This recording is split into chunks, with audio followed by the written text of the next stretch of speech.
Thank you, Senator Tester. And thank you very much to Mike Callicrate for agreeing to meet with us today. Some of you on the call may have already heard Mike Callicrate when he participated in our series of resilient meat processing calls. He has a lot of experience, has been involved with ranching and livestock and feeding and slaughter and larger food system issues long before a pandemic inserted itself into our world. But as you'll see, much of what he's been thinking about is even more relevant today than it was when he started. So I just want to thank you, Mike, for being so generous to share your time and encourage everybody to put in notes on the chat part of the screen. I think this is an opportunity for a really good discussion. And it isn't a discussion only for carnivores. Mike has a lot of thinking about the larger food system issues, which I think are relevant to everything Senator Tester just mentioned. So thanks, and go ahead, Mike.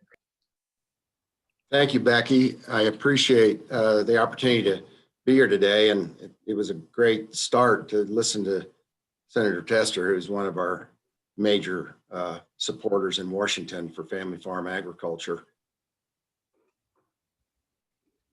The last time we talked, I went into a fair amount of detail on mobile slaughter, kind of the mechanics of it and so forth. But what I wanted to do today is I'll touch on that, but I really want to talk about just the bigger challenges in the industry today. Senator Tester mentioned the consolidation and concentration problem and how everything's just being taken over by the big companies, from big food processors, distributors, to big retail. So I want to talk about a pathway around this problem. And so let's go ahead and take a look at what I've put together here. First of all, COVID-19 was an unbelievable wake-up call. In March of this year, it hit, and it drove our retail sales in our Fillmore location up almost 4 times what they were the year before. And as shelves emptied all across the country in the big box stores and in the chain stores and in the typical traditional distribution system, we were unaffected, being local and in full control of our supply chain. And so what COVID has really got me asked, the questions I'm asking following this COVID thing is, how do we become more food secure? I mean, this was very apparent to us that we were going to go hungry. In fact, we are going hungry. Right now, today, we are going hungry. Reduce and decentralize abusive market power. Senator Tester talked about that a little bit, and this is something we've got to have government's help with. How do we ensure farmers and ranchers and workers are earning living incomes? We don't intend to externalize our costs as farmers and ranchers and family operations, organic producers. We do not expect to externalize our costs. We don't expect to have workers serve as refugees in dangerous workplaces to get our product to the market. How do we rebuild our rural communities? I mean, we live in rural ghettos across the country, and I go back to St. Francis, Kansas every week, and we probably got a little more going on in St. Francis than some places, but still, these rural communities, in St. Francis included, are really suffering under the low commodity. That makes the price of down. And how do we produce a healthier and safer food? And how do we become, in the end, how do we become more resilient? How do we prepare ourselves to handle these kind of problems as COVID has made so apparent? And so this is a picture of the Ranch Foods Direct store on the left and the global supply chain, the King Soopers, about a mile and a half west of the Ranch Foods Direct store on Fillmore, on the very same evening, about 5:30 on Saturday, March 13th. Our shelves were full and we were being hammered with customers. A lot of new customers had come into the store, but we had geared up and we had increased our slaughter at St. Francis. We had the truck rolling and we served the need. We never ran out of meat and still haven't as of this time. And and shortly after that, this is a picture of the 10,000 cars that waited for hours in line for emergency food aid in San Antonio, April 17th, 2020. This is happening still around the country. People are hungry. And we have to consider that more people may die today from hunger than from the coronavirus. This is from the aid group Oxfam, which deals with global hunger, mainly in the global South. I love what Dr. John Eichert had to say about hunger.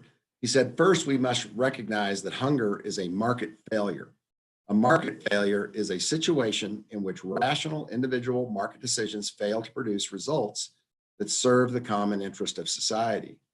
While markets are capable of meeting the needs of those who have the ability to earn enough money to buy good food, markets are fundamentally incapable of meeting the needs of those who can't earn enough money to buy enough good food.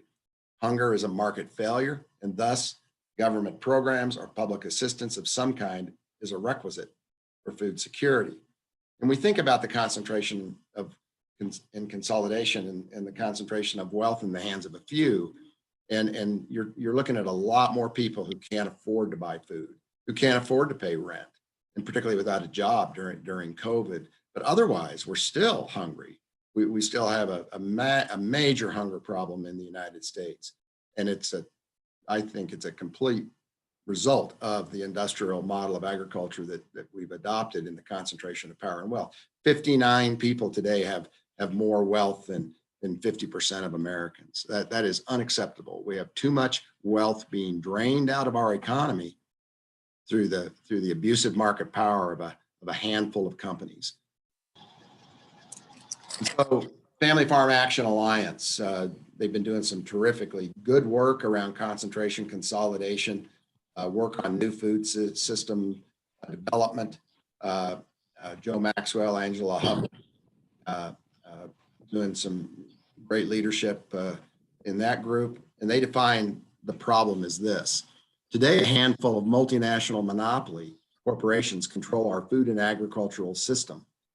Their abusive practices jeopardize the economic viability of independent farmers, ranchers, and small businesses, lock farmers into unfair contracts, and suppress workers' wages. Using their economic power and political influence, these same bad actors trap farmers on a never-ending treadmill of intensifying their industrial agricultural practices to squeeze an additional bushel of grain out of their already exhausted soil, only to sell it into an already saturated market. The results are lower prices, a never-ending need for government subsidies, and continued degradation of the environment, leading to greater weather extremes. Farmers have no apparent way out. So how can we address the system failures exposed by COVID-19? Well, we can begin with the end in mind. And this picture has more meaning than what you might first think when you look at it. It looks like a bunch of ranchers sitting around a table having a meal. And that is true. That is a bunch of ranchers. These are Argentine ranchers. The picture also reflects where the end is, and that's at the dinner table. That's on the consumer's plate. And if we begin with that thought in mind, that we are going to provide food that we will be responsible for on the consumer's plate, then we can think about things differently. So if you begin with the end in mind, you're going to care about quality. You're going to care about environmental issues. You're going to care about worker welfare, animal welfare. All of those things are going to be important to you if you are the person providing the food that goes on the plate. I was in the room. I took this picture, and this was a field day in Argentina with a bunch of ranchers, and I was there participating in the field day. And these ranchers, their biggest fear that they told me, their biggest fear is that Argentina would become like the US with meat packer consolidation, concentration, and control of their livestock prices. They were very fearful that this could happen. Argentina is a little bit different. They really honor the rancher. They really believe in the beef production model that they have down there. It's a beautiful environment to produce in. And so far they've protected it from the Tyson, the JBSs, the Marfrigs, and their market power. So far, that is true. And so if you look at this table, if you're in the United States over the last 30 years, half of these people at this table are gone. We've lost nearly half our ranchers in the United States. And the other people sitting at this table couldn't afford to come. They didn't have the money. They were so low on labor on their farms and ranches that they couldn't even afford to leave the place. And this is where we are right now today in the United States with our ranching community and much of our farming community. Abraham Lincoln envisioned our nation as self-sufficient. Henry Carey of Philadelphia was a economic advisor to President Lincoln. He had just come from Ireland and witnessed, he was Irish, and witnessed the famine, what they called the potato famine. But it was interesting that the Irish were starving while across the 25 miles away across the border, everybody was happy and fat in England. And so was it really a potato famine? I mean, so it was much more than that. It was much more than that. It was about control. It was about enslavement. It was about tenancy. It was about farmers being exploited and land being ravaged and people living off the crumbs of what they produced rather than off of the fruit of what they produced. And so Henry Carey is quoted here saying, "The nearer the consumer to the producer, the more instant and more regular become the exchanges of service. Whether in the shape of labor for money or food for cloth, the more distant the producer and the consumer, the slower and more irregular do exchanges become, and the greater is the tendency to have the laborer suffer in the absence of the power to obtain wages, and the producer of wool perish of cold in the absence of the power to obtain cloth." That this is so is proved by an examination of the movements of the various nations of the world at the present moment. And he's talking about the Irish potato famine and the poverty in Scotland and other places. Being so, it is clear that if we would avoid those crises of which you have spoken, and if we would promote the growth of freedom, we must adopt the measures needed for bringing together the producers and consumers of food and wool, and thus augmenting their power to have commerce among themselves. Basically, he's saying we have to eliminate the middlemen.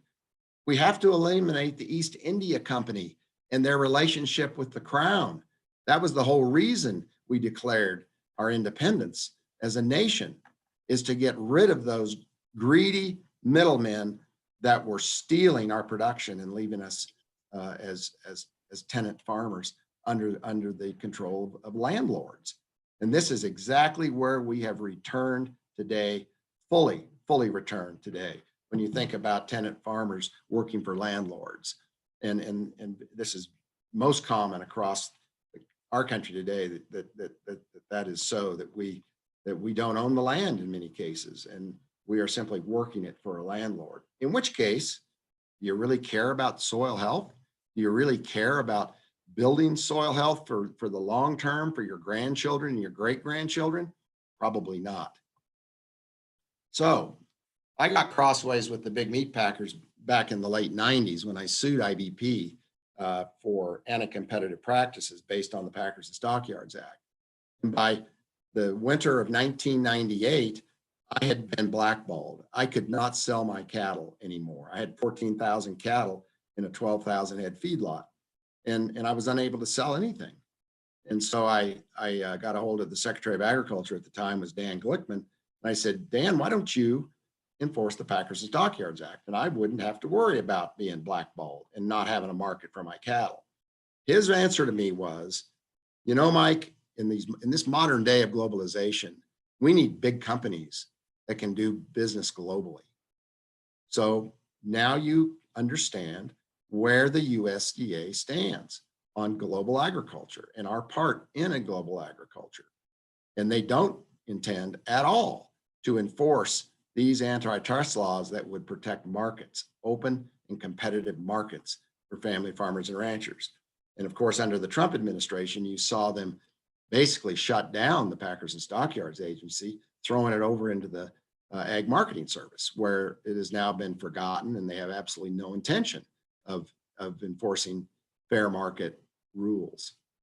And so by 1999, I realized I emptied out, my feedlot went completely empty, and I closed it down. I didn't lose it, but I closed it down.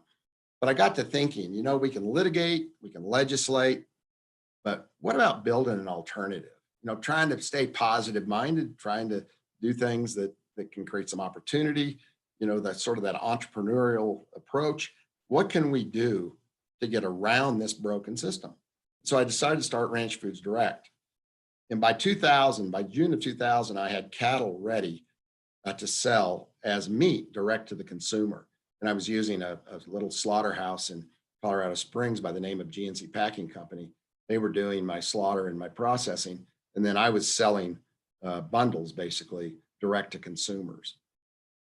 And so Ranch Foods Direct was founded in 2000 as an alternative connection to the consumer, avoiding the highly concentrated big meat packers, food service, and retail stores that were leaving producers bankrupt.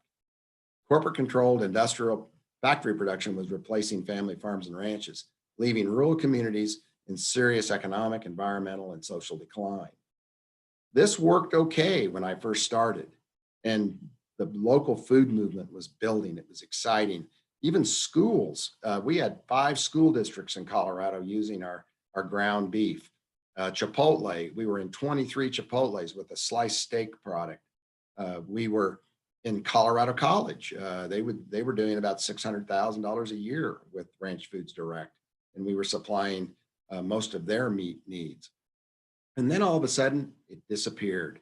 All of that business went away when the big companies decided to falsely proclaim that their products were just like Callicrate, except cheaper. And at the same time, the budgets were getting squeezed in these schools, and you know, Chipotle replaced us with Australian beef that was 30% cheaper. Colorado College decided to bring in Tyson chicken, which was a complete betrayal to the promise they'd made students about buying local and doing business with companies with high integrity. And so we basically lost all that business, and we've yet to recover any of it. It's all still gone. And so this talk today is going to be a lot about the warnings and the things you have to be very careful of if you want to increase your income at the farm and ranch gate sustainably over the coming years. So in order to really control your life, you've got to be able to sell to the consumer. You've got to cut the middlemen out. And what we did at first with Ranch Foods Direct and GNC Packing Company worked well, but then GNC Packing Company became one of the victims of small plants going out of business under the pressure of the big meat packing monopoly. And so they went out of business, but thankfully we had already started using a mobile slaughter unit at St. Francis, which you'll see in a minute. So Ranch Foods Direct is really set up like a mini public market. And we sell everything we can from local producers and makers of things. So we've even, got all the meats. We raise pork and beef at St. Francis on our operation. We even have soap made from our tallow. We've got a lot of different things. We've got a young lady that makes some really nice dessert items, sweets, and so forth that we sell. We have, I think, the best ice cream I've ever eaten. It's made 2 blocks away from this Ranch Foods Direct Fillmore location.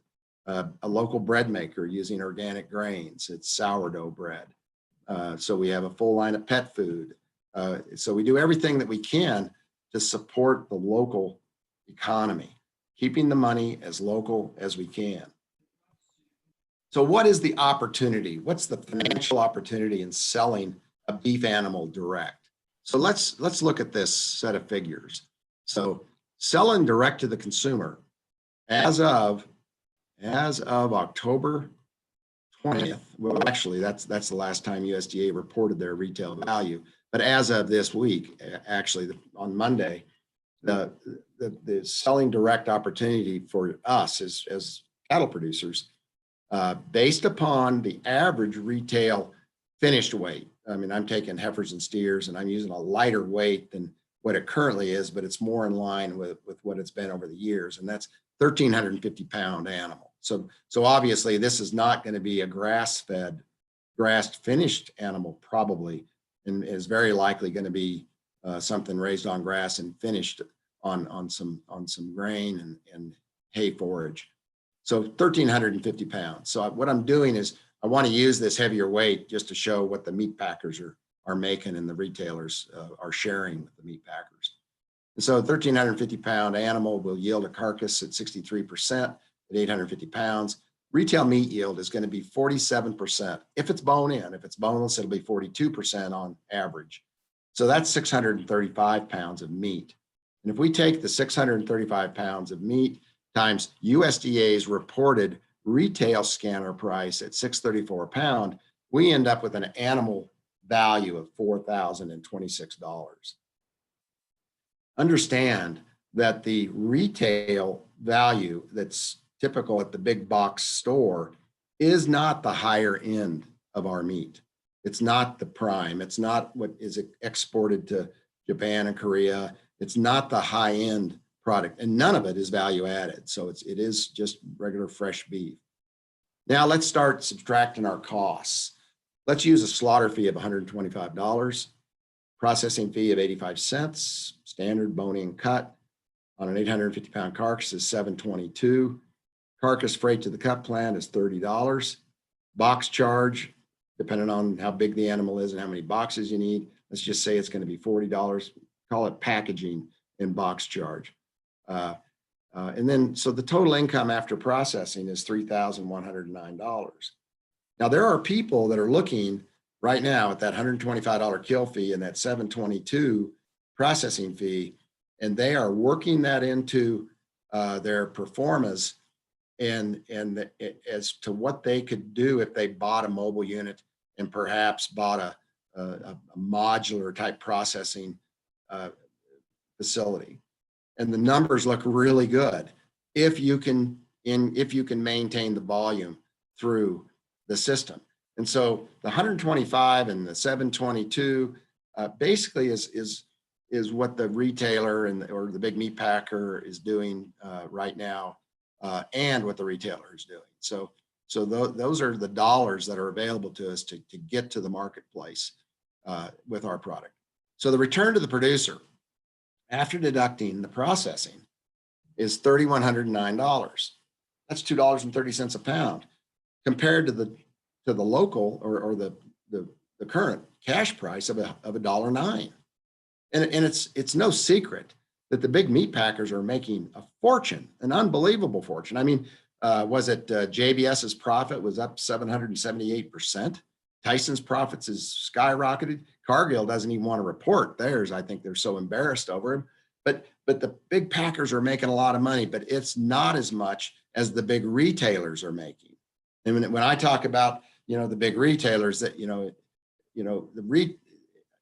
I sort of frame it up in the way of a bank robber. The retailers are robbing the bank and the big packers are driving the getaway car. So they really share in this $1,633 that we should be entitled to. Now, the producer's share in 1975 was 65% of what consumers spent for beef. And then, of course, the big packers came in and convinced Congress and lawmakers and enforcers that we are going to be more efficient. We will have economies of scale that will save consumers money and allow us to pay more to the producer, not less. And so that 65% is currently dropped to 37% of retail. So basically we've lost 28% of our share of the retail dollar. Now, if you look at the Farmers Union farm share numbers, what did we get, 11 cents or 12 cents out of the Thanksgiving meal? This is bad. And when Senator Tester talks about, farm and ranch gate income and our share of the consumer dollar, it's never been worse. And this is in direct relation to the abusive market power of a few big corporations. So we need to break them up. We do need to break them up, and we need to make the markets competitive again. But here's a really important number. The $2.30 per pound represents 77% of the retail dollar. So who really is the most efficient? Who is the better option for putting food on a consumer's plate when in regards to how the producer is treated? And when we look at these numbers of costs of slaughter and processing, this includes darn good living wages to the people that are doing the job. And when we talk about the big meat packers in, say, for Tyson, for example, Garden City and Dakota City, if you combine those two plants and average out their workforce, they're getting about just over 1.5 animals per man per day. Well, in many of the small plants where you've got some skilled workers, they can get 4 animals per man per day. And one of the problems we have is there aren't many skilled workers available, and we're working on getting that problem resolved. And in fact, Montana is going to have a meat cutting curriculum at the Northern Montana College coming up soon, and that'll really help us get the much needed labor. But this model is more efficient. This model treats workers well. This model runs a slower chain. It's safer. It's just better all the way around, and returning 77% of the retail dollar to the consumer. So let's think about this. What if you actually don't have a pathway to the consumer? What if you have to sell through a local market? You've still got another 12% there with the 77% return, as opposed to where you were in 1975, when there really was competition in the marketplace. There were lots of small packers, regional packers. Just in Colorado, there were 4 or 5 packers that were killing 400 and 500 animals a day. And I would argue that was a far better, far more rewarding and efficient system than the current model that we have today. And so just to take a look at what the equipment looks like and what's going to be required if we are going to process and be able to sell direct to consumers. This is our mobile slaughter unit. And this is the second one we built. And we've used the old IBP tram trailers that they used to haul full half carcasses with from the small plants into the main IBP plants in the Midwest. And it's basically the tool that was used to put those small packers out of business. The small packers were competing against IBP for live cattle, and then having to sell IBP their carcasses guaranteed them that they would fail when IBP squeezed them. And so we bought 6 of these units and converted them to mobile slaughter units, and they're across the country. In fact, Wild Idea up at Rapid City bought one of them and did their own conversion. But that unit is in full use pretty much year round, and where they go right out to the ranch and kill the buffalo on the ranch and then bring the carcasses in for further processing into Rapid City. So this is the typical slaughter unit corral and kill box. And this isn't just an ordinary, cheap corral system.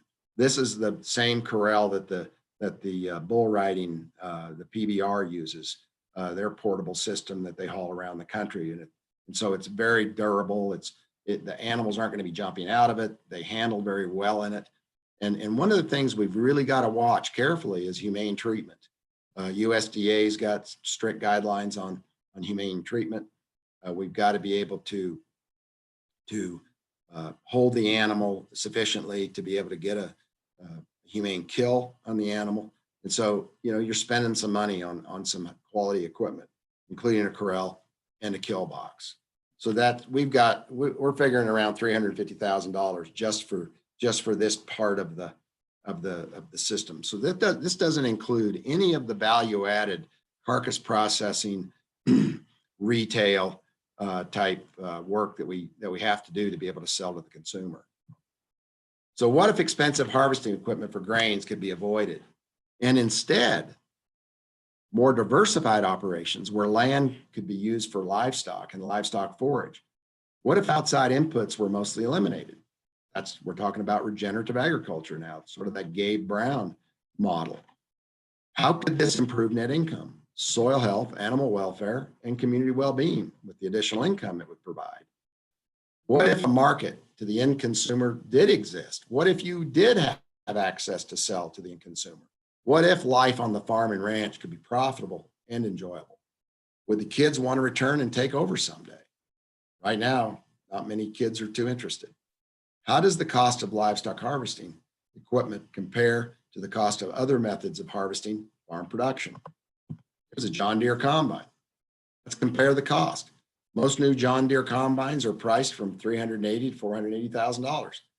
With add-on features, farmers might be looking at $500,000 for a combine, but you could get up to $600,000 real easy, Cessna said, quoted from an article, recent article. And so this sets in the shed most of the year. Depending on where you live, you might get to use it twice, but most likely it's going to be used once a year. So what if you decided to just produce livestock and put whatever forage that you were growing or whatever grains you were growing, graze it, put it through your livestock, and then you have one thing to worry about. You're going to sell beef. You're going to sell your cattle as beef rather than cattle on the hoof to a big meat packer. This is what we've done in St. Francis at Callicrate Cattle Company. Everything our farm and ranch produces goes through our livestock, and we only have one thing to worry about, and that is the ability to sell that to the consumer. As we've shown, there's plenty of dollars there. Consumers have never paid more, but producers really have never received less. During the height of the summer COVID, we got as low as 27% of the consumer dollar as far as the producer was concerned, 27%. So Callicrate Cattle Company slaughters animals where they're raised, eliminating the stress and expense of long-haul trucking. This picture you see here shows our mobile slaughter unit inside. It's been moved now inside the building from that first picture you saw. The reason we moved it inside is so we could kill year round. And when a USDA inspector travels 300 miles to be at our place for the week, you don't want to have to tell him, look, the weather's not very good, so you're just going to have to stay in the motel this week or go home because the weather isn't suitable for the mobile unit. And so we put it inside, and now we can go every day, all day, without interruption of weather. And you can see that the carcass hauling trailer, which hauls quarters, is backed up to this unit. And basically every morning, after killing the animals the day before, we transfer. So the first thing we do is we transfer the carcasses into this trailer. This trailer has an electric diesel cooling system on it. It's a carrier unit on the front, and that becomes our carcass storage space. And so whenever that trailer's full, we pull it out, close the doors, seal it, and send it off to Colorado Springs, and we never miss a lick. We've got 2 of these trailers, and we back the empty one up, plug it in, and we're ready to go. So this really becomes the extension cooler for the mobile slaughter unit, which typically will hold around 16 bigger, fully fed cattle. And now what we've done is we're moving that mobile unit out of the building, and we put in a carcass cooler that will hold about 70 cattle. And we will be starting to do some processing in St. Francis.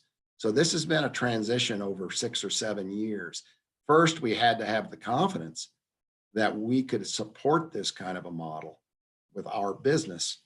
And then once that decision was made, now we can go brick and mortar. Now we can go purpose built and not have to worry about closing it down and not being able to recover our money. This is why the mobile modular units make so much sense, is because we can put them to work. And then if we don't like what we're doing, or if we need to scale up, which is a really good reason to go ahead and trade that equipment and let somebody else have it, you retain the value. So that's why I think the mobile modular is really a smart way to go. And I particularly like the modular because you're more flexible with the height of the unit and also the width, to where now we can start more easily slaughtering some of our cull animals, like the big bulls and the cows that are fully mature, that need some extra rail height to stay off the floor. And so we slaughter these animals where they're raised. We eliminate the stress and expense of long haul trucking. High animal welfare improves the life of the animal, but also the meat quality. Worker welfare, food safety, and meat quality are improved with low stress, slow, and safe slaughter speeds. So what if many of the workers that currently work for Tyson and Cargill and JBS and Marfrig, what if they had the opportunity to go out into rural America and live a good life and work in some of these kind of facilities where we could actually begin to really build some capacity that would then set the market to where everyone who raises livestock gets a better price. Right now, there's no options. If you're a Montana rancher and you've got, 500 or 1,000 head of cattle to sell every year, this isn't your option. You can't sell, you probably can't sell that many direct to the consumer. But if we get enough of these kinds of operations like we've got here at St. Francis and Colorado Springs, setting that baseline, that benchmark of what animals should be worth, and let the big packers explain while the government is in the process of breaking them up, why they have to pay workers so little, why they have to run their chains so fast, and why they have to produce so much unsafe food. And so when we talk about on that final bullet point, safer slaughter speeds and 6-day dry aging, the 6-day dry aging is based on a Wisconsin study that says if you dry age your beef hanging carcasses for 6 days, you essentially eliminate the risk of E. coli 0157H7. Well, that's a big deal. Now, that is not something you get from the big packer who usually has it in a box within 24 to 36 hours, which means that the pathogens that were on the outside of those carcasses are now nicely packaged into cryovac inside of boxes that then get distributed all over the country. So this is a big food safety benefit too, to be able to process these animals this way and dry age them on their way to a cut plant. So what about the waste? Solid slaughter waste, the paunch, the guts, the head, the hide, approximately 37% of the live animal is composted with manure and other biomass and applied to the land. Wastewater is discharged into a grassy swale biofilter prior to a catchment. And this is one of the reasons an existing feedlot makes so much sense to locate a mobile slaughter unit, is because they've got manure for your composting of slaughter waste, but they no doubt are catching the water runoff from that facility that you can discharge your mobile slaughter waste into. Now, our water from our mobile slaughter unit really never makes it into the catchment. It's absorbed into the swale, grassy swale, and it basically evaporates. We just don't have that much water. The big meat packers are using around over 700 gallons per animal processed. We are using anywhere from 30 to 50 gallons of water per animal processed. So that's a really big deal. The big packers have to treat their water. That's expensive. We don't have to treat it because we don't use harsh chemicals, and we are able to designate it as animal waste or feedlot waste rather than an industrial type waste. And so the existing feedlot has pens where animals can be cared for prior to slaughter. They've got the water availability that you need for your mobile unit. They've got a catchment for the wastewater, and they are a great composting site, which many of them are already doing anyway, to be able to get rid of your slaughter waste. So maybe some partnerships could be formed with some of the feeding operations around Montana. Only the carcass travels to the urban center, the place of consumption, for further processing into wholesale and retail cuts. This is where the public infrastructure investment has to happen. I love John Eichard's idea of community food utilities, where the public builds the infrastructure. And these can be food hubs / public markets. And basically, it's owned by the public, not the rent collecting developers. It's got to be owned by the public. And these markets are the centers of these cities where they currently exist. This is where the energy is. This is where the action is. This is where consumers love to go because there are a lot of other people there. There's good food. There's good local beer. There's wine if it's produced in the regions. It's just got the beautiful meat markets. And all I think what we should do is add on some carcass processing capacity, some cheese making, perhaps some milling capacity for locally produced organic wheat and other organic grains that could be milled. That could all be done right there in front of the customer, in front of the consumer, behind glass. Everything is visible and transparent, totally transparent. And so let the communities invest in these.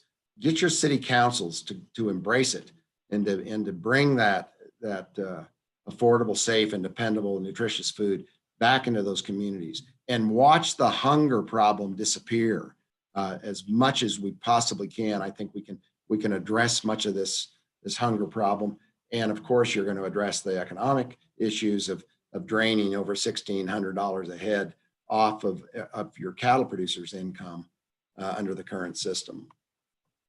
So this is what the Colorado Springs piece looks like. This is the Peak to Plains food hub, separate of that Fillmore store. There's also a retail store in this facility. This is 22,500 square feet of warehouse, formerly a food service company that was essentially put out of business by Cisco and their abusive market power.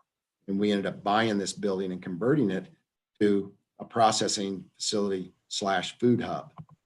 So this is a picture of our carcass cooler. We've also got a large cut room in this facility where we process these carcasses.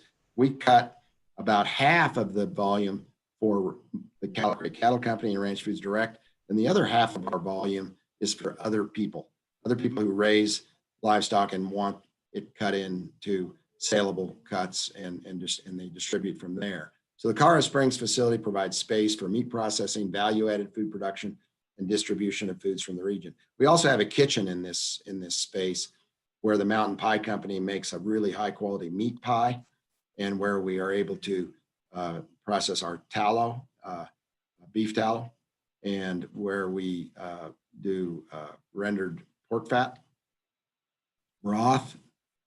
We make a really delicious beef chili. And so we're adding more of those products as we go. So why are publicly owned markets and food hubs part of the answer? And here's a proposal that I had made to Lamar Community College that I attended back in 72, 73. And I am just an alumni there that supports their work. And so I want to get into that. But first of all, I want to talk about why are they a part of the answer is because things are actually getting worse. Eric Schlosser wrote the book Fast Food Nation 20 years ago and published it. And I called Eric this last year and I said, Eric, your book, Fast Food Nation, was like the jungle really of 2000, the Upton Sinclair book that exposed a lot of the problems in the meat industry. And Eric's book served a very similar purpose. And I said to Eric, Eric, your book was valuable. It did great things, but the problem is it's worse now. It's worse now because the more pressure you apply, the more resistance you face. And these big corporations aren't going to give up easily. And only a government can break up their abusive market power and their monopoly position in our food system. And so there's a good link there to Edible Education, Michael Pollan's class, where Alice Waters and Eric Schlosser presented. That's worth looking at. And then there's also on Netflix, one of the best series on food that I've ever seen. It's called Rotten, exposing a deeply corrupt and broken food system. So this current system is not working. So thinking forward, how can we be a part of the solution going forward with some better ideas? And so this is what I proposed to Lamar, Colorado as a vision. I said the Lamar publicly owned market and food hub is serving the southeast region of Colorado in the 4-state area. New locally owned businesses, from carcass processing with a fresh meat market to a brewery using local barley and hops, a baker, a cheese maker, and prepared food vendors of all sorts have an affordable home for their businesses, keeping people and money in the community. Essentially, all food is sourced from the region in this energy-filled year-round marketplace. Space is provided for seasonal farmers markets to outflow from the main market, welcoming growers from the Arkansas Valley and the region to sell directly to eaters and eateries. The market is the primary community gathering space for residents and visitors alike. And then I go on to say, Lamar could prove that more of the wealth created in agriculture can remain with farmers, ranchers, and rural communities. Lamar Community College could design a new curriculum for the times, teaching regenerative ag from land stewardship to animal husbandry, from meat cutting and charcuterie to dairy and cheese making, preparing students for a healthier, more secure, and prosperous future. That is what I related to them on April 4th of 2019, a year before the COVID problem. So far, they haven't done much. They do have a slaughter facility that they're building out east of Lamar. But as far as the city getting behind anything and partnering with the college, that has not happened. But we've got to get the city councils to buy into this. And so what we might have to do is get new city councils. We may have to vote the city councilmen off that represent developer interests, that represent the promotion of chains, the promotion of franchise businesses that extract wealth from the community. We may just need to come up with new city council members. I want to see every town of reasonable size have something like this in their town, in those rural communities up to the urban centers of our states. And wouldn't it be cool to have Montana take the lead and get this done? Montana's got a little bit of a jump on it. The Farmers Union has, and the Northern Montana College, Montana Northern, or the Northern College in Montana has got a mobile unit that they're going to be putting in place in the next several months. They're starting a curriculum to teach people how to cut and process. And wouldn't it be great if we had some public markets beginning to take shape that could take the production from these kinds of projects? So this is my vision. And if we don't start with that end in mind, the big meat packers will simply predatory price us out. And you'll see what I'm talking about here in just a minute. Hey, Mike, we do have a question Okay. from Robin. Is there any data on the population density to make something like the Lamar publicly owned market economically viable? You know what? We've got to work on that, and I really think that is it Ken Meter that did the work on a lot of that local food and the impact it has on communities out of Minnesota. I think his name is Ken Meter.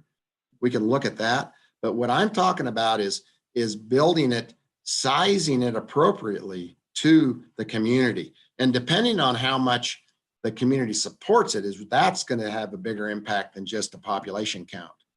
In St. Francis, Kansas, we've got a small Ranch Foods Direct space sized appropriately to the community of St. Francis that basically presents just a sampling of what we have in Colorado Springs. But I think we can make these size appropriate to the community. But it's critical, though, that we process a carcass. We've got to deliver a carcass, and then we have to be able to get rid of the entire carcass. And this presents a challenge. In Colorado Springs, I'm lucky enough to have Drifter's Hamburgers that goes through about 2,000 pounds of ground beef a week. And you've got to be able to sell ground beef in order to stay in business. But these little hubs can also be distribution hubs for mail order and for people to pick up bundles and that sort of thing. So that needs to be worked on. But I would think that any town of 5,000 or 6,000 could easily support it. If you've got a city council that is working for the citizens, you're probably not going to have a dollar store on the edge of town. I hate to see the dollar stores, because basically what we're doing in these struggling rural communities is we're living in the secondhand economy. We're buying the waste of the big industrial system, and it's showing up in these dollar stores. So Tulsa, Oklahoma just banned them. They aren't going to allow any more dollar stores in Tulsa, Oklahoma. So those are the kind of radical, which appear radical, but I think are very reasonable steps the communities can take. So the Reading Terminal Market in Philadelphia is the most amazing public market I've ever seen, outside of the Victoria Market in Melbourne, Australia, which is far bigger, but it's, what is that, 4 million people in Melbourne. But the Reading Terminal Market is amazing. And this is publicly owned and is really the beating heart of the city.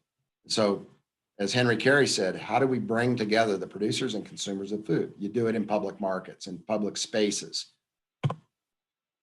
Here's just some of the vendors and pictures from inside the Philadelphia Reading Terminal Market. So you can see it's got a whole variety of things going on here, and it's very, very attractive. It's where you want to go for lunch, assuming COVID is passed and we don't have to worry about the socially distance issues. But this market is still operating, and I think it has 2 or 3 meat markets in it. But it's got major distribution from the Mennonite Amish communities of Pennsylvania that are represented here with produce. Or the other thing that we've developed in Colorado Springs and provided a home for is the Biteable Markets place. And it's located inside the food hub that I showed you earlier. And basically, this is our mail order. This is the company that we have handed off our mail order business to. And you can do it as well. They've got a couple of things that they provide. They provide a marketplace where you can put items on the marketplace to sell over the internet, or they've got fulfillment services to where if you're a producer and you kill 80 head of cattle and Ranch Foods Direct puts them into bundles and they're ready then to sell direct to consumers, they can become your fulfillment service where they will put the labels on and they will put them on the UPS truck or the FedEx truck or whatever is being utilized and get those things delivered so that you can stay on the ranch and do the work that you've got to do to stay in business. And so this whole thing is about keeping ranchers ranching and farmers farming and being able to still access the consumer while staying on the farm and on the ranch and being able to do that work. We know how resource stressed the farmers and ranchers, the family farmers and ranchers are. So the problem with online markets typically are they aren't located close to a consumer commerce hub. They don't have time, expertise, location, and or funds to start and maintain a competitive e-commerce business. This is the problem that the producers are seeing.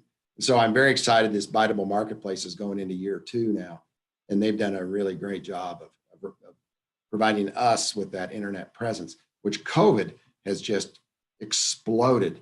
Amazon, you may have noticed, since COVID hit, Bezos's personal net worth has increased $90 billion, or the Amazon value has increased $90 billion. And so we're probably going to see a lot more of this going forward is the direct sale to the consumer. So anyway, this Biteable is also available here in our food hub. Now for the warning. The market predators and pretenders, they're still there. It doesn't matter what you do. They're still going to be there until the government gets them broken up. I'm confident that we're going to break up monopoly power in the coming years. Just recently in the last 30 days or so, the antitrust subcommittee met about Amazon, Google, and Facebook. And they voted out of committee to break up these companies, to make them sell pieces off. It hasn't been decided yet, but we need a Federal Trade Commission that will in fact break up this abusive market power that is exploiting both producers and consumers. We're back to where we were 100 and some years ago with the robber barons, except now they're far more powerful than they were then. And we need to break them up. And so this is something we've got to get behind and support and demand. When you heard Bernie Sanders and Elizabeth Warren speaking, they didn't make the cut, but they certainly talked a lot about concentration of power and wealth and the fact that we need to break up the concentrated power. And hopefully they'll get a voice in this upcoming administration. But just an example, Cargill, to advance regenerative agriculture practices. They know it's the thing. They know it's the next cool deal, like natural or organic before it. Family farm raised, humanely raised. I mean, just pick it. These big corporations have stolen all of our phrases, all of our words that appeal to consumers. And so for the last 40 years, industrial agriculture has put corporate profits over people, animals, and the environment, leaving producers and workers with a pittance of the food dollar and people hungry. Regenerative agriculture is beginning to heal the damage. We've even got a label now, regenerative organic. It's very exciting that we can manage in ways that reduce costs and restore soil health. Many appealing words and phrases like natural and organic have been stolen, and regenerative is next. Cargill, JBS, Tyson, General Mills, they're all talking regenerative. And isn't it interesting that at the same time, General Mills bought the Epic brand for $100 million, which was broths and jerky and so forth. $100 million. They gave Gabe Brown and Ray Archuleta and the soil guys $100,000. Think what they got for that $100,000, as opposed to the other brand that they bought. Regenerative absolutely has to happen if we're going to continue to feed ourselves. When a nation loses its soil, it loses it. When a nation destroys its soil, it loses its ability to feed itself. Franklin Roosevelt. So how can we heal the planet and produce more abundantly? Callicrate Cattle Company, we look at a circular economy. We start with the soil and we end with the soil.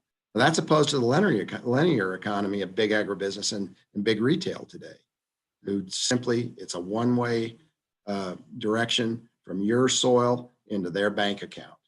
Look at their executive salaries, look at their shareholder returns, look at their profits. That is all at the expense of the people that are growing things and doing the work. For regenerative agriculture to be sustainable, a fair share of the consumer dollar must go to the people on the land and the workers that feed us. In 1959, this Iowa land-grant college was officially renamed Iowa State University of Science and Technology. I'm not against science and technology, but we've gone too far. Animal husbandry gave way to animal science, betraying the vision of President Lincoln, who wanted a nation that could feed itself. To build a healthy, diverse, and decentralized food system that feeds all of us, we must again teach animal husbandry, land stewardship, and animal processing skills. And for families to return and stay on the land, the husbandman that laboreth must be the first partaker of the fruits. That is the inscription above the main portico of the USDA building in Washington, D.C. It was put on the building when it was built, and yet the people inside, for the most part, don't even know it exists on the building.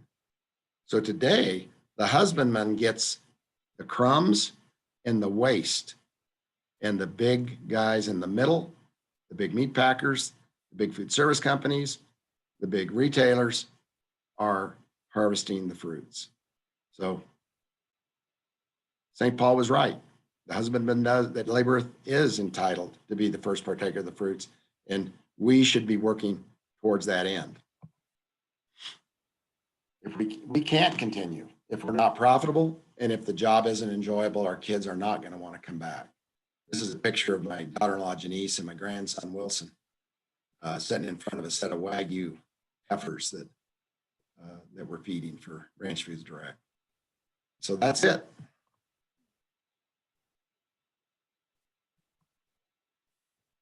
Thank you for your time. Well, thank you so much, Mike. Jamie's going to have to do some time management here, but I really appreciate it. Want to open this to questions, and I just want to make one editorial comment as backup for this. All this is coming on the heels of an article in the newsletter in the Missoulian newspaper, where Tom Ludy was interviewing people about our new governor's plan for agriculture. And it began with a quote, I'm not sure if it was direct or indirect, from John Youngberg of the Farm Bureau, where he said he looks forward to this new era where we're going to pay more attention to quote unquote commercial agriculture and stop paying so much attention to people who set up folding tables on the weekend, which is code word for farmers markets, locals, decentralized, innovative, organic. So I think that we should all keep that in mind as we try to translate Mike's talk to our own marching orders. And please, anybody who has questions, chime in. Nate has a question. Hi there. That was just fantastic. Thank you so much, Mike. I was hoping to touch on in your, I think you had mentioned, wouldn't it be incredible if we were able to convince the current artisans and workers who are part of the larger industrial meat processing complex, move them to rural America and have them realize, the quality of life we all enjoy. The question I had was a couple of levels. First, do you have an idea of what you expect a sustainable wage to be for a skilled butcher in one of your facilities, or a facility you imagine to be sustainable? And then do you see, I guess the other component to that is, it seems like the meat companies rely really heavily on undocumented labor. And in doing that, they're able to suppress wages. So I was wondering, just like, how do you see this evolving if we were able to not take advantage of folks' labor, steal labor rather, and pay folks a living, workable wage?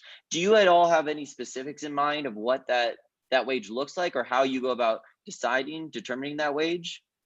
Well, you can get into lots of discussion about minimum wage at $15 and who's hurt and who gains. But if we can cut the middlemen out, there's money available. And depending on their skill levels and the amount of work that we can do, like how many animals a day can we get through a mobile unit and on into a processing space? We can really base that upon productivity, and the better educated the people are. And this is why I'm excited about the Northern Montana College project, is if we can get these guys skilled up, they're worth a lot more.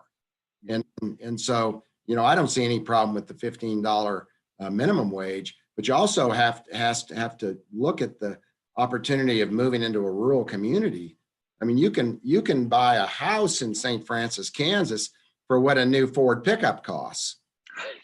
I mean, these rural communities have got some real opportunities in them. If they're anything like the rural communities I'm around every week, I mean, these are places that could be awesome for folks to live in. But you think about this immigrant labor and the diversity of these folks and how they can contribute in amazing ways to communities. Think about the gardens that will pop up. And just the better living. I mean, when you have the little farmers market, think of all the different foods you're going to get to experience. I mean, they're here now. We need them.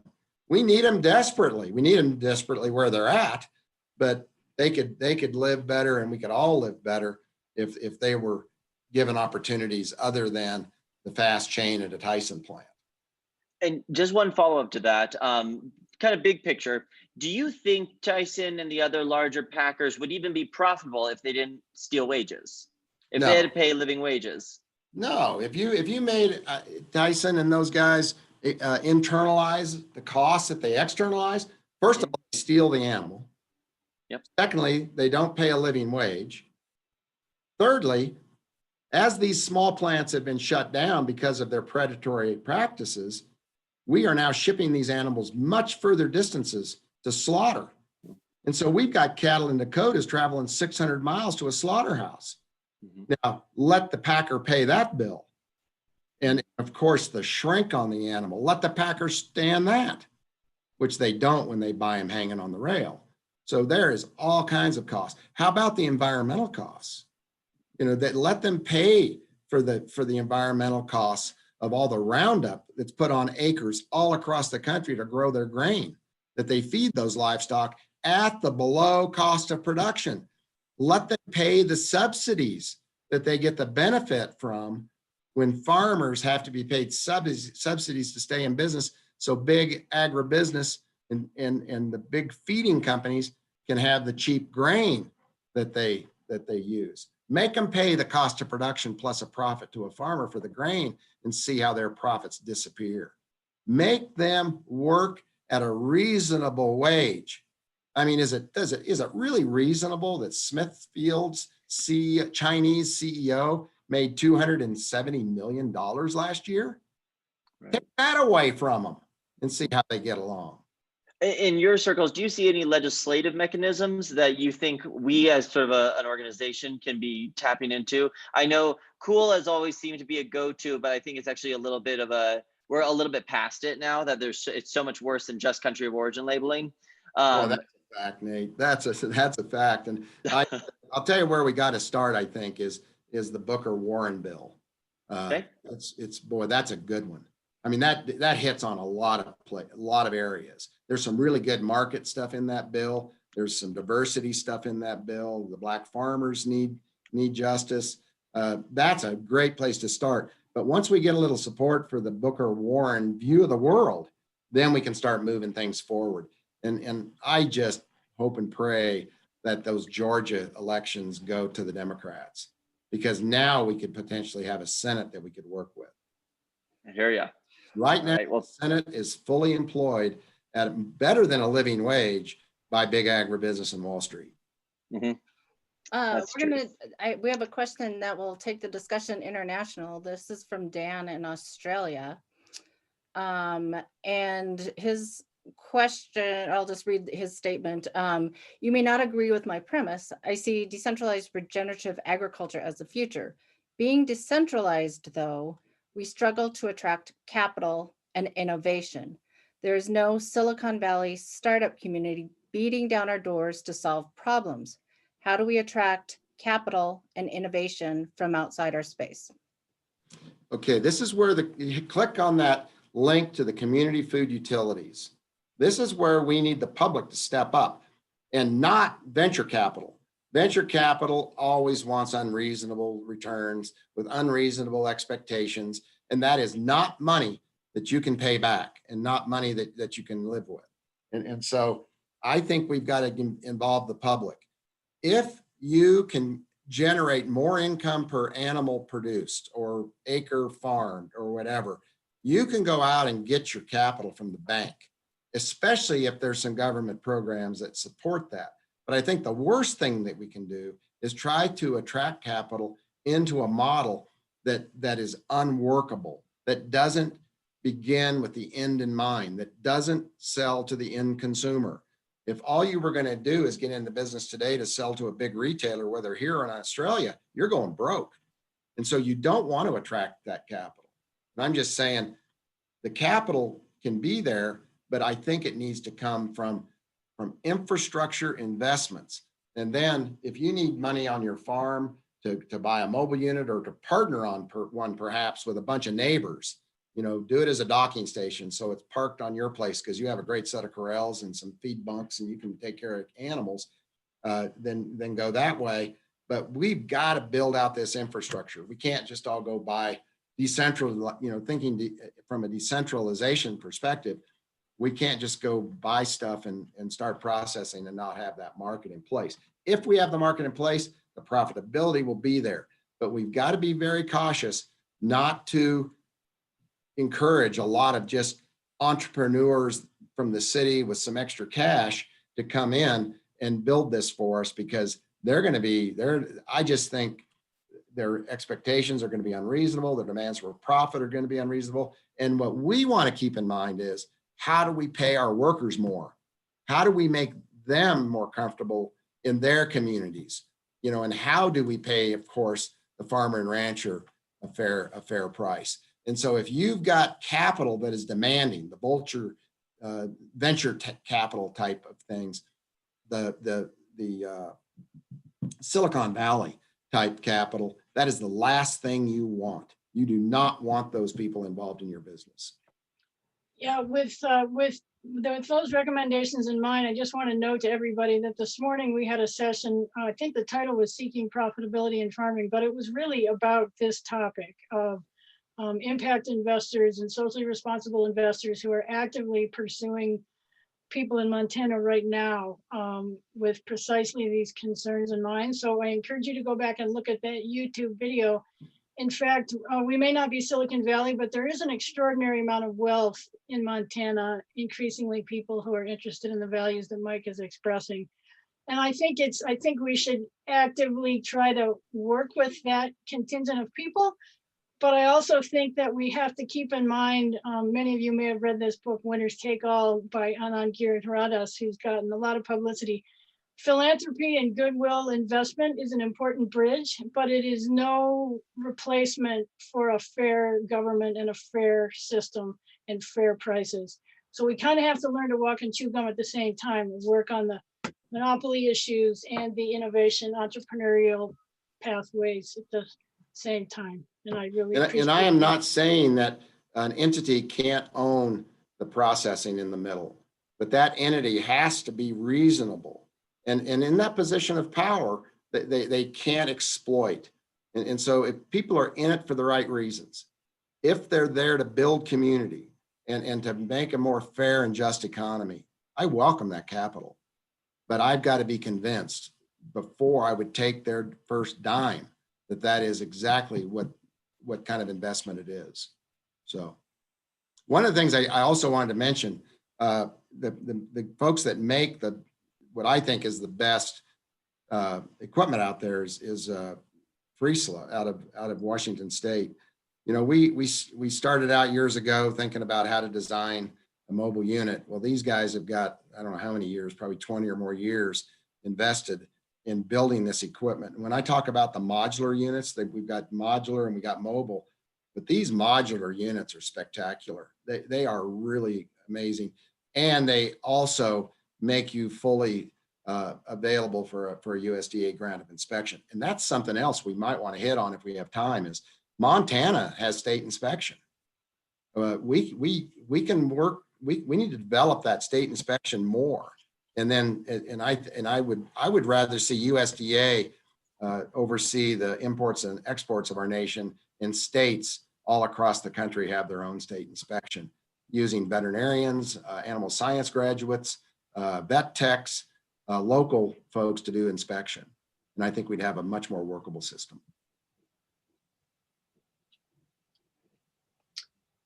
A couple of people have asked about a link to the article that I mentioned. We will get that out. I don't have my hands on it right now. Jess Elger has asked a question. He's asking about whether there's a shortage of meat inspectors and how can people become a meat inspector? Well, you have to have USDA want to hire them. You know, we've got a little plan in Mullen, Nebraska that has applied for a grant of inspection. And I imagine it's been a year now since they've applied, and USDA has refused to provide them a grant of inspection.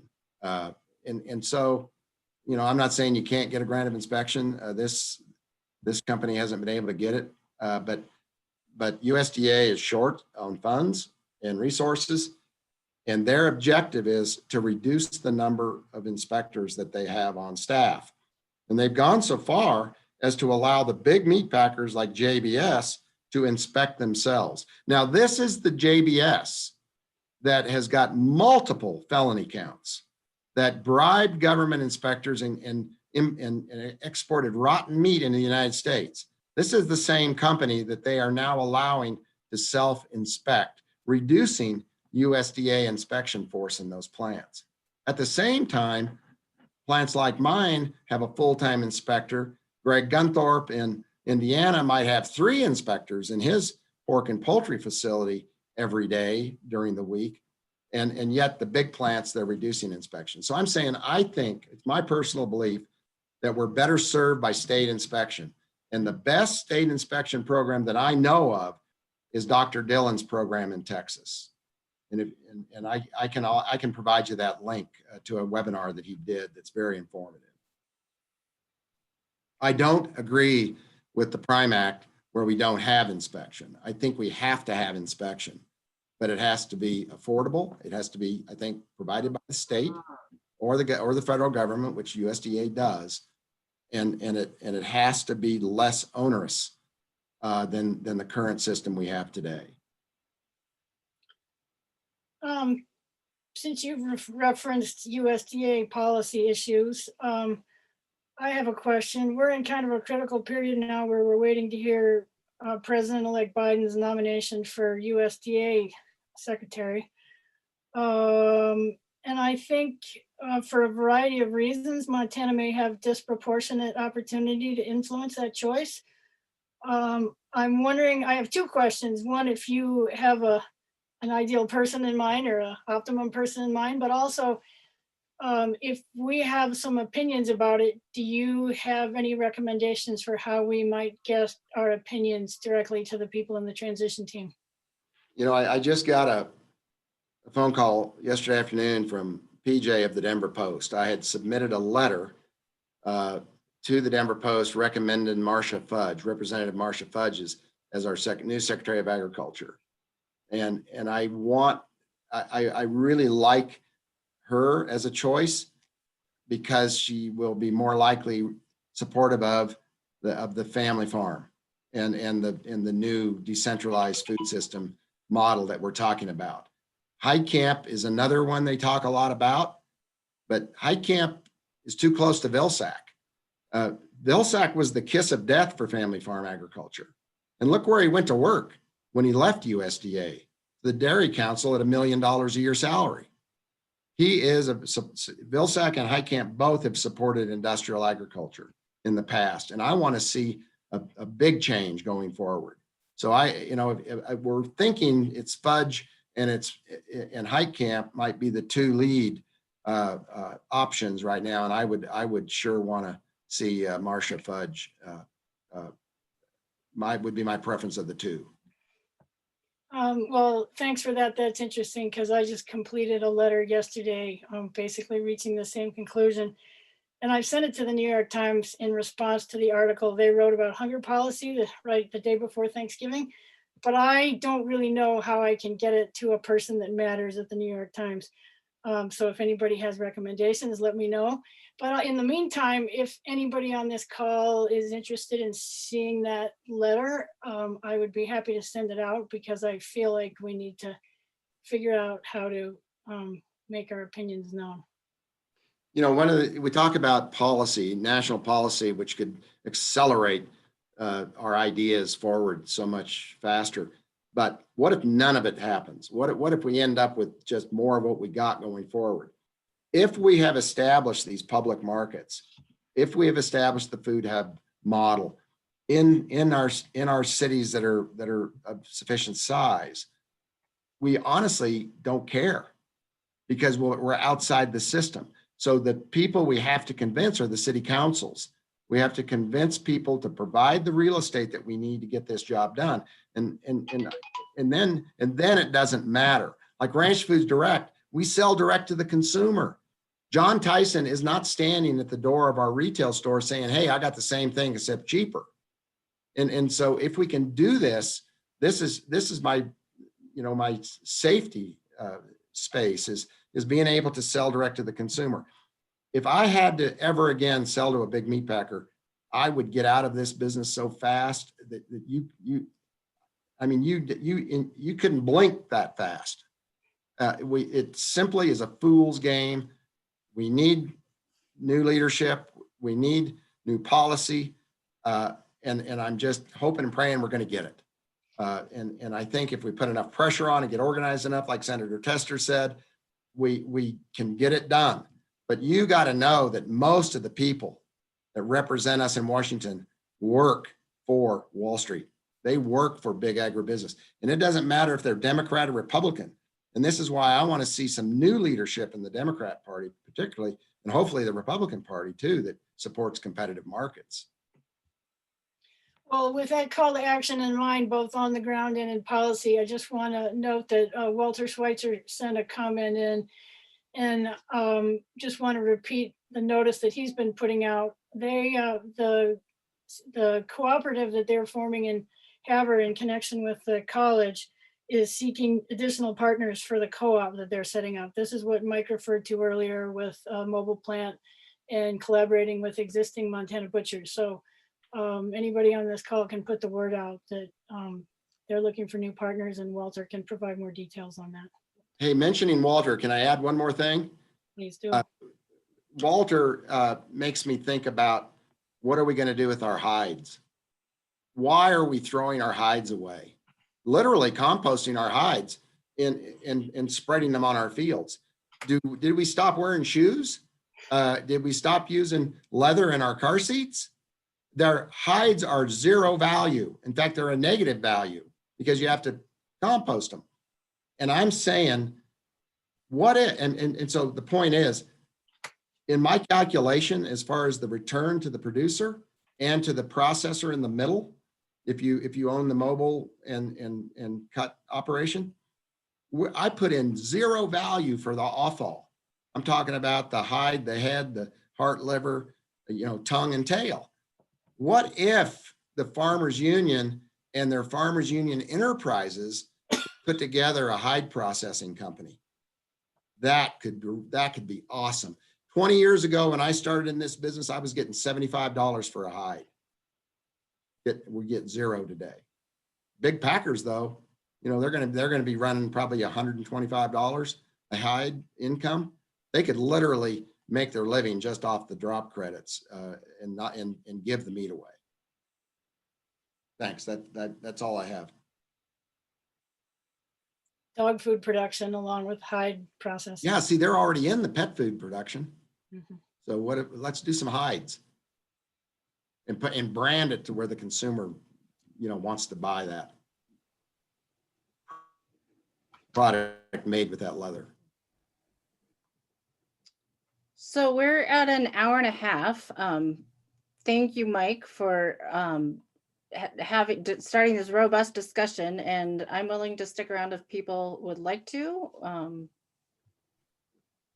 Well, Jamie, I was really worried about filling up an hour and a half. Oh no. So I'm really glad you all put up with it. You did a great job of filling it up with quality. Thank you. Well, if I could make just one comment following up on what Walter Schweitzer mentioned and Mike mentioned in his presentation, which, by the way, was excellent. Thank you for that and all your insight there. This investment in a facility that the Farmers Union is making and up in Havre with the associated education program, it's at the very ground floor right now. And the vision is that it's going to be a cooperatively owned venture. And with co-ops, the member owners govern and manage and design the system. So people should know that, what it's going to be exactly and who's going to own it and manage it is not determined as of yet. So if you are interested, please do look into it. Yeah, and I'll just add that there are other small groups or individuals around the state who are investigating and starting mobile kill setups and plans to start some additional small butcher facilities. So one of the things that is going to be an outcome of our series of resilient meat processing calls is at our next call, we're going to be talking about kind of the future of where that group goes. And a proposal that's on the table is to have essentially in effect set up a Montana chapter of the Oregon Niche Meat Processing Network so that we can have an ongoing clearinghouse so that all these small groups across the state can continue being small independent groups, but share information, share ideas, and essentially try to turn Mike Callicrate's ideas into something that works for Montana. Anybody who wants more information on that, you can contact me and Jamie and we can connect you to the appropriate info. Thanks, Mike. I really appreciate what you've done for us this afternoon. And for those of you that are seeing Mike for the first time or second or third online, he's just as generous a host at his house as he is online, and always willing to share his activities. I had a great visit to St. Francis. It was interesting to hear the changes that you're making there, having been inside the building and seeing how things were set up. So best of luck. Wes, it was great to meet your mom. She came into the store in Colorado Springs with you. Yep, yeah, that was great. I don't know if we told you, but we went to the house that we lived in 50 years ago in Great Falls, and my folks sold that without meeting the buyers. And we went and knocked on the door, and by golly, it was the buyers that bought the house 51 years ago, and we got to meet them, and they showed us the changes that they'd made to the house. The neighborhood was astonishing. You know, the hills where we used to run around and nobody cared about kids running with guns, are all just covered in suburbia. Yeah. So that was a fun time. She'll be tickled you remembered her.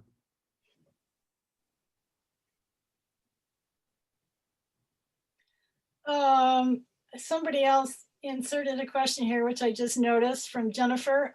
Here it is. I have questions about the logistics of our current situation. If we don't have enough access to meat inspectors, how can we fix that? Change the Montana laws, lobby USDA, unless we have the inspectors, or how do we add more processing facilities, mobile or otherwise? You've partially addressed that already, Mike, but you may want to add a couple of more thoughts on that. Yeah, the USDA provides inspection. In fact, by law, they have to if you meet their standards as far as your facility. But they are short of resources, and they are essentially run by people who support the big meat packing industry. They believe in this efficiency and economy of scale model, and they've been very, very much non-supportive of small plants. They have discriminated against small plants. And in my view, I don't want USDA to expand their inspection. I want to see the states pick it up.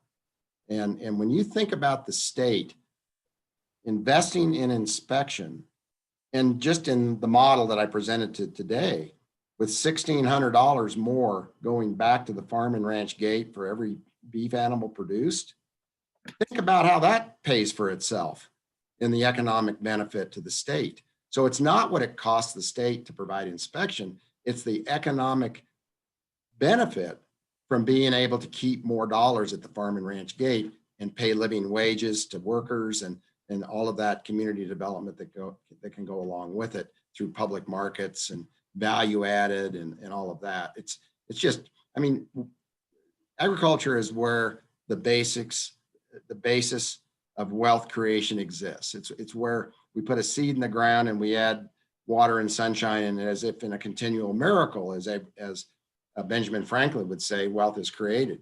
And right now, big agribusiness is plugged in, and they're pulling all that wealth off. If we can redirect that back into the state, you know, supporting a state inspection program, that I think would be far better than USDA, far more effective, providing safer food and less abusive than the USDA, I think is something we have to do.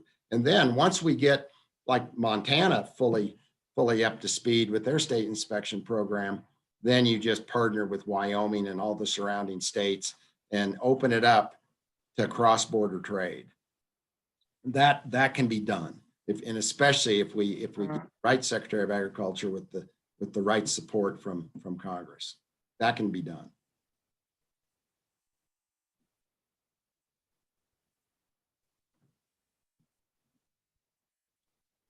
Any additional questions?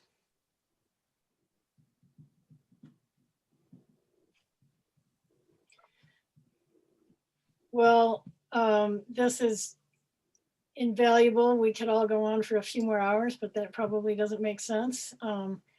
Really appreciate your insights, and like to keep communicating with you as all these different Western states try to carve a path. Happy to help any way I can. Thank you again for your generosity, Mike. You're welcome. Look forward to seeing you all again. If you'd like, you can stick around for our research update with the Organic Education and Advisory Council and our Montana State University lecturers or researchers, sorry. That begins at 3. Thank you. Thanks, Jamie, for organizing us all. Thanks, everybody. Thanks everyone for being here.